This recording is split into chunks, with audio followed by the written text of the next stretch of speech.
The other system that James Madison designed that we're going to look at today is the checks and balances system. This is similar to the separation of powers. It has the same motivations. We want the government to be limited. But what we do here is we give each branch roles to monitor the other branches. So we're going to have to explain what checks and balances means. And the biggest mistake students always make is they say one branch has checks that balances out the power of the other branches. You cannot define checks and balances with the words check and balance. That doesn't help at all. So if we want to articulate that, what we're going to say is that each branch has powers that allow them to limit the powers of other branches. Okay, that's what a check and balance is. It gives each branch power to limit another branch. So each branch here has a job to monitor the other two branches and make sure that they stay within the role that was designed for them by the Constitution.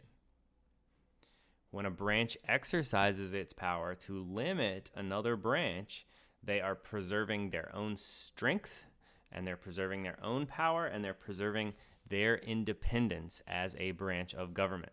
First, we're going to take a look at the checks that Congress has over the executive. So legislative checks over the executive. There are the most of these because we wanted to ensure that the branch that was controlled by the people was best able to limit the power of the independent executive. So what's on the list here for Congress is that Congress has the power to approve all the appointments that the president makes to the courts or to the cabinet. Congress has the power to declare war, even though the president is in charge of the military. Only Congress can declare war. Congress has to ratify any treaty that is negotiated by the president and another world leader. So the president cannot agree to a treaty without the approval of Congress. Congress has the power to impeach and remove a president who has committed crimes while in office. This is a big one. This is probably our most high-profile check. All right, and then this last one is so important, and we can use it in examples all the time. But Congress has the power of the purse. Congress controls the spending of the national government. That is our money. That's the people's money. So Congress is in charge. So if a president wants to do something that's not popular, Congress can refuse to spend money on that. That's happened a lot in the Trump presidency, as Trump has promised to build a wall on the Mexican border, and Congress has refused to give him the funds to actually carry out that project. That's a way that Congress can limit the power of the president. Congress also has checks on the court. So they have checks over the legislative branch. These would be checks over the Supreme Court and any lower courts. First of all, the president picks the judges, but Congress must approve every single judge. That's every judge at every level. So not just the Supreme Court justices, but we're talking about judges at the lower levels of court as well. Article 3 gives Congress the power to set up and change lower levels of court. So Article 3 only says there's a Supreme Court, and Congress decides what the other levels of court are and how big they are and how big the Supreme Court is.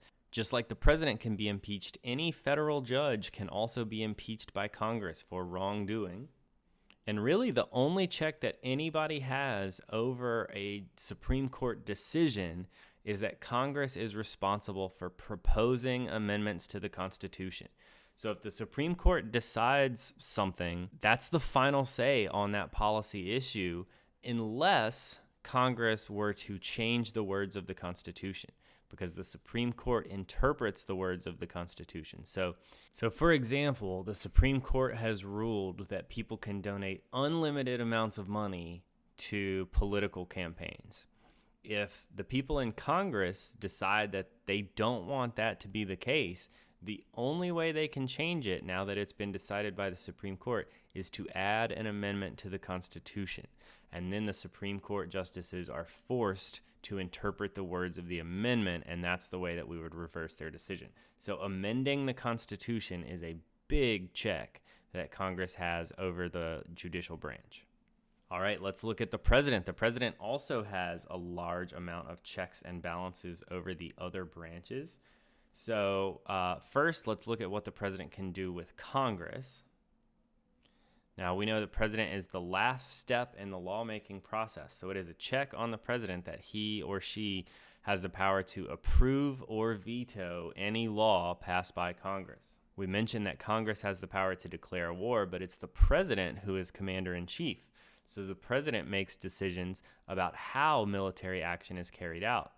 This could be a check because, let's say, for example, Congress might decide to declare war on Canada. If the president were to never send the troops to do any fighting in Canada, then the declaration of war was limited by what the president decided to do.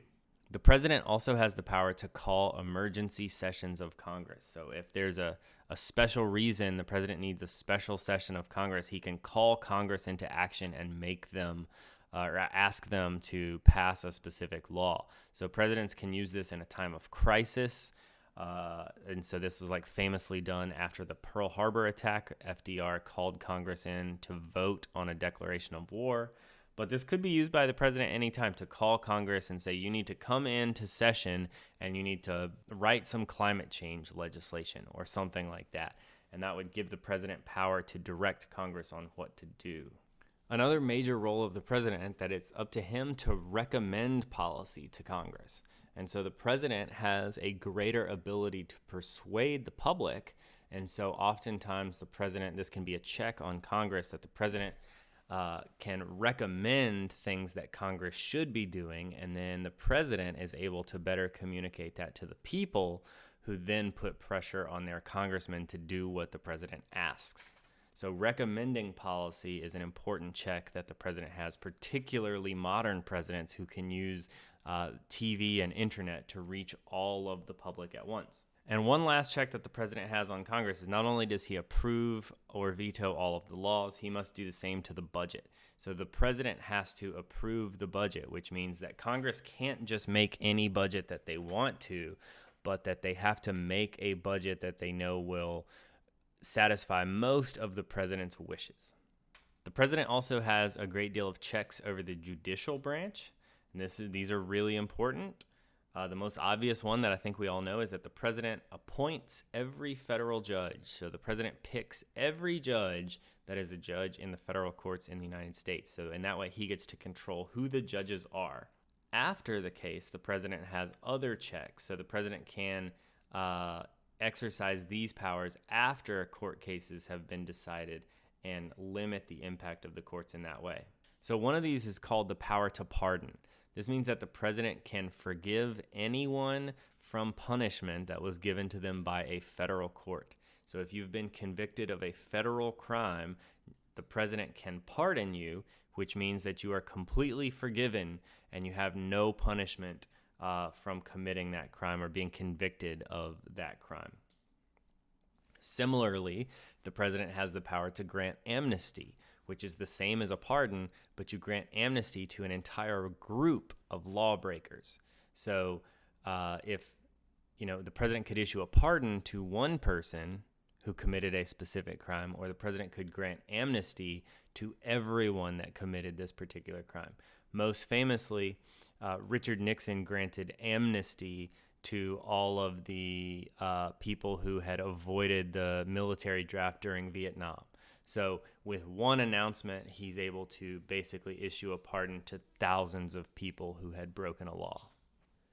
And another power that the president has is what we call commutations. And this is similar to a pardon, but this is where the president can shorten or reduce a punishment.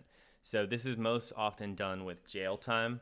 The president can shorten a prison sentence that a person is serving. So if a person were sentenced to serve 30 years in prison, and for whatever reason the president decided that he wanted to release that person, the president could shorten their sentence to whatever amount of time had already been served. So if that person had served 3.5 years, the president can change their sentence from 30 years to 3.5 years. The difference between the pardon and the commutation is that in the pardon, you're completely forgiven. You don't have these problems on your record anymore and all that. For the commutation, you're treated as a person who was convicted of a crime and completed their punishment. So you are released from prison and all that, but you do still have like this charge on your record, and that could possibly impact you in different ways. So it's not as strong as a pardon, but for people who are in prison, it serves about the same purpose. People are just pleased to be released from their punishment. All right, finally, let's talk about the checks that the courts have over the other branches. This is a really easy one. There's nothing in the Constitution. It doesn't tell us what the courts do. So we know because of Marbury versus Madison, the courts have the power of judicial review. They can exercise this power over Congress and strike down a law that was passed by Congress. They can also exercise this power over the executive branch, so they can strike down any action of the president or the bureaucracy as unconstitutional. When they strike down a law, they limit the power of another branch. So this is a check.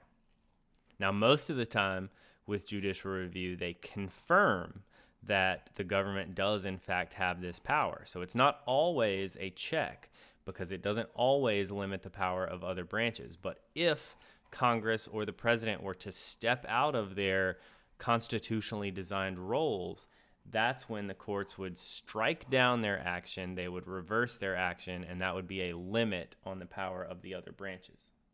All right, so not only do the three branches have checks on each other so that they can limit each other's power, but we also have a small system of checks and balances within Congress. Because Congress is made up of two houses, each of those houses has the ability to check or limit the other. First thing to understand in this system here is that because there is a bicameral Congress, because there is a House of Representatives and a Senate, all policy must be passed by both of those houses. So that's already a check that each house has on the other. If one house passes a bill, but the other house doesn't like it, the bill is stopped right there, and that's a limit on the power of the other house. In situations that we're facing, like in 2020, and the Congress that we're dealing with now, this happens often. We have a House of Representatives that is dominated by the Democratic Party and passes a lot of bills that Democrats would support, but the Senate is controlled by the Republican Party and would only pass bills that Republicans would support. And so not a lot of bills have been passed by Congress recently because each branch keeps rejecting the bills of the other house. So the Senate keeps rejecting the bills that come from the House, and the House keeps rejecting the bills that come from the Senate. The result there is that we don't have a lot of policy being made. But both the House of Representatives and the Senate know that's the situation. And so each house has to consider the makeup of the other house when they're passing a law. So when there's something that absolutely has to be done, for example, in this, most recently we've passed big bills to give people help during the coronavirus pandemic shutdown. That was such an emergency that policy had to be passed.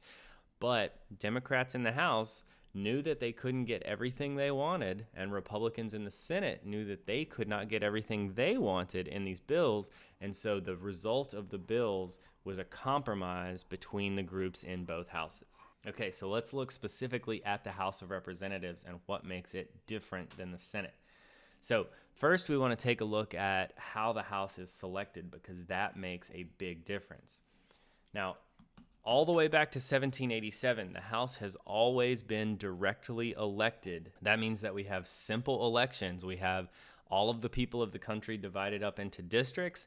Each district has a representative, and whichever person running for office gets the most votes is the winner. So they have to appeal to the people in their districts.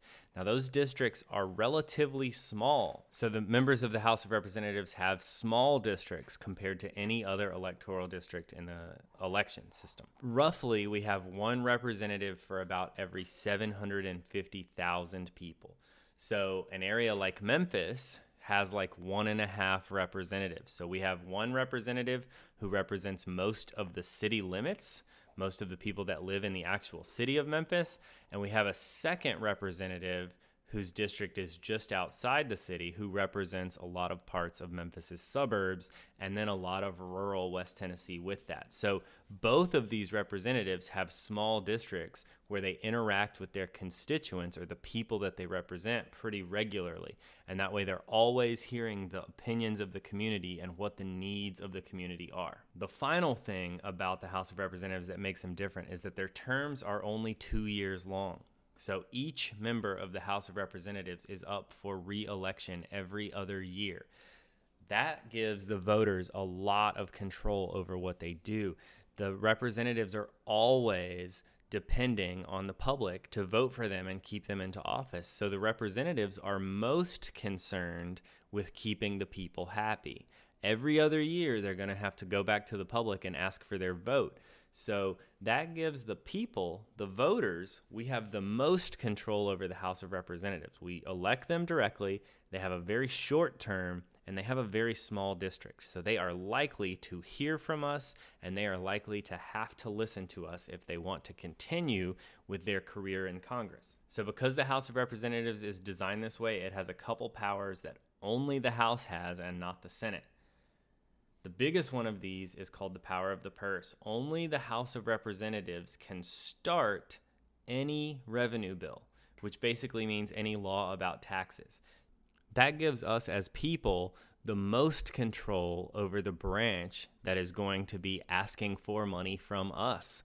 So this is good for voters because they're able to have exercised the most control over those people who might potentially raise their taxes. And that way they're able to replace those leaders if they're made unhappy. The other job that only the House of Representatives has is that they impeach the president. Now, that's only one step in the process. Impeaching the president means that you have officially accused him of wrongdoing, and that triggers a trial in the Senate. We have had 3 presidents impeached, and so none of the presidents have actually been voted out of office, but they have all had charges brought against them by the House of Representatives. Now, this is important for the House because the House, for all the reasons we just said, it represents the people, and the House is more responsive to what the people want. So let's take a look at the Senate. The Senate, just like the House, has roles and powers that are unique to it and that separate it from the House of Representatives. Now, originally, the Senate was not elected by the people. The Senate was appointed by state governments, and so this is a big difference. That means the people who are in the Senate had different loyalties. They weren't concerned with pleasing voters. They were concerned with pleasing the people who ran state governments. The people who work in the Senate serve a 6-year term, so they are less worried about making their voters happy. They don't have to get elected every other year. Once they're elected, they're in office for a long time, longer than the president. And so they're less concerned with the pressures of public opinion. And then their districts are entire states. And so that means that they need to probably be more moderate in order to win the support of voters. People who are running for the Senate are going to have to find the way to appeal to voters in cities who are likely to be more liberal and voters in rural areas who are likely to be more conservative. They've got to appeal to both groups in order to get their votes. And what's different in the House is that most cities probably have their own representative. And so that representative represents only people in big urban cities, and other representatives would represent only people in sparsely populated rural areas. So this way, in the Senate, we force those candidates to be more moderate in order to get enough votes to win. So the powers that the Senate has that the House of Representatives does not have, the biggest one would be that the Senate is the only body that approves the president's appointments.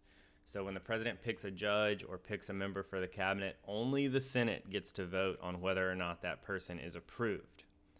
The same is true for treaties. Only the Senate gets to vote on treaties that the president has negotiated with other world leaders. And finally, it's the Senate that holds the impeachment trial for the president.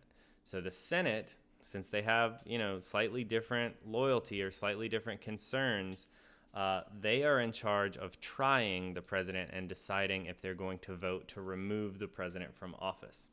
And so the House can only charge the president with a crime, but then it's up to the Senate to decide if the president's going to be removed or not. This is where it becomes a lot more important that we said that the senators tend to be more moderate because they represent more diverse groups of people out in the country where their states are.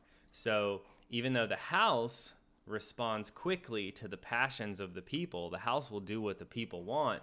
The Senate is more moderate, more calm, more experienced. They think about things and take a lot longer to do things, and in that way, they're described as cooling the hot passions of the House of Representatives. Okay, so there's a lot of important stuff in these couple of sections here. We really have to understand why the separation of powers was designed that way. Like, what's the motivation? We really, really need to be able to just spit out the different checks and balances that the branches have over each other. And then you'd also need to be able to explain why the different houses of Congress have those different unique powers. And so all this system, this whole system that we've looked at today is about limiting the power of government instead of allowing the powers of government to constantly expand.